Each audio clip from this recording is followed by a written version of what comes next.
सुनिश्चित है चहल धनश्री छाड़पत्र बड़ आदेश देले बॉम्बे हाईकोर्ट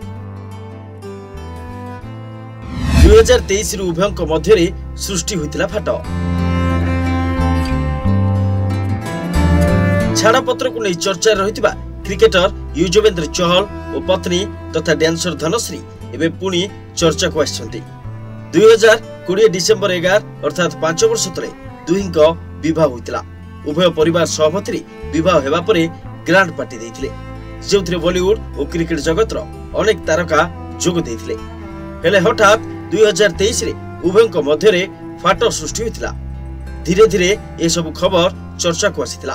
उभयंक मध्यरे तिक्तता बढ़िबा 2.5 वर्ष हेबो परस्पर टू दूरे रहिबा नै खबर प्रचार होइतिला।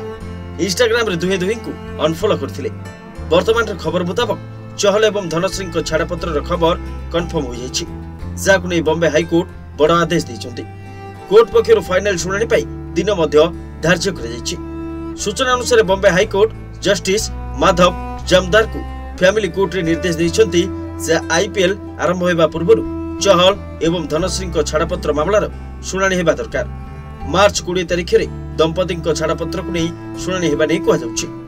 सूचना अनुसार विवाह 2 वर्ष पर ही चहल धनश्री मध्य मतभेद देखा देइथिला। 5 वर्षर विवाह भितर 2.5 वर्ष धरी अलगा रहुथिले एही कपल। Report deadline Odisha.